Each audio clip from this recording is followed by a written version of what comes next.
시간이 조금 없긴 하는데요. 이재명 대표 얘기를 좀 하고 가도록 하겠습니다. 이 성남 FC 후원 의혹과 관련해서 이 공소장에 이재명 대표와 이 정무실장을 지금 맡고 있는 정진상 실장이 공모라는 표현이 좀 들어가 있는 것으로 좀 확인이 되고 있고요.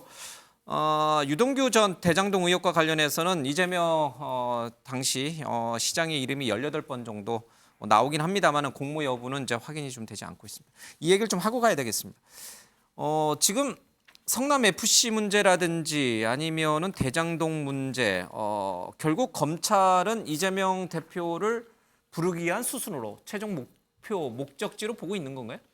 지금 타겟팅해서 들어왔다 이렇게 볼 수밖에 없는 예. 것이죠. 이재명 당대표를 향해서 전방위적 수사를 하고 있고 또 건건이 수사하면서 실질적으로 이제 표적 수사하고 있는 거라고 저희는 이제 해석을 하고 있는데 성남 FC 관련된 부분도요. 우리가 이제 지방자치단체를 잘 봐야 되는 건데 지방자치단체 보면은 제일 우선순위가 뭐냐면 기업 유치란 말이에요. 기업을 유치하기 위해서 얼마나 많은 일들을 합니까? 그리고 또 하나가 지방자치단체의 시민구단 같은 경우는 재정적으로 상당히 어렵기 때문에 기업 후원을 상대적으로 받고 있단 말이에요. 다. 그것이 오늘날 현실입니다. 그것이. 그런데 그동안의 경찰 조사에서도 전혀 문제가 없다라고 하는 문제를 다시 검찰에서 또 불러들여서 이걸 수사하고 있다. 이것 자체는 결국은 검찰 수사가 타겟팅하고 있다고 좀 볼 수가 있는 것 같고 대장동도 마찬가지인 것이죠. 대선 과정에서 가장 큰 이슈가 뭐였냐면 대장동 특혜 의혹이었단 말이에요. 근데 이 수사는 제대로 되지도 않은 가운데서 지금 연기만 모락모락 피우고 있고 또 하나가 가장 핵심이라고 할 수 있는 50억에 대한 조사. 그 당시 박상도 의원이라든가 박영수 특검과 관련된 그 당시 그 화천대유에 자식들이 다 근무하지 않았습니까? 이게 왜 됐는지 돈의 흐름이 뭔지 이건 조사도 제대로 안 하고 있는 가운데 또 하나가 뭐였냐면 그 방송에서 지금 얘기한 인터뷰의 내용 하나 가지고 관련해서 그것이 허위사실 유포라고 해서 공직선거법 위반으로 지금 기소하지 않았습니까? 이것을 볼 때 결국은 이재명 당대표를 향한 표적 수사고 전방위적 수사가 지금 진행되고 있는 과정에 있는 것이다. 이렇게 해석될 수밖에 없는 것이죠. 지금 이 대장동 의혹과 관련해서 유동규 전 본부장과 이 남욱 변호사 핵심 인물들인데 주고받은 내용을 보면은 총알이 필요하니까 돈을 좀 달라.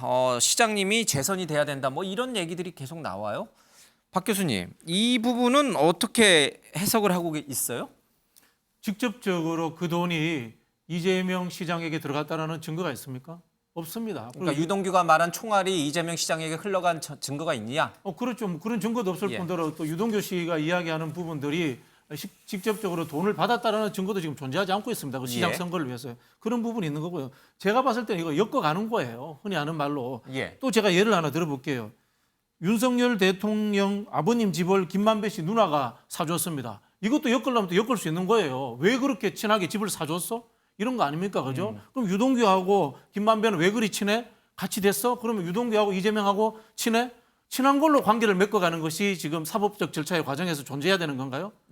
저는 이게 근본적인 이 우리나라 지금 사법 절차를 진행하는 분들 이 검찰이라는 수사 방식에 문제가 있다고 봅니다. 알겠습니다. 정혁진 변호사님이 그러면 좀 답을 좀 주세요. 이 성남 FC와 이 대장동 의혹과 관련된 부분에서 지금 검찰이 무리하게 이재명 대표를 엮어가고 있는 건가요? 제가 봤을 때 성남 FC는요 전형적인 제3자 뇌물죄입니다. 왜냐하면은 부정한 청탁이거든요.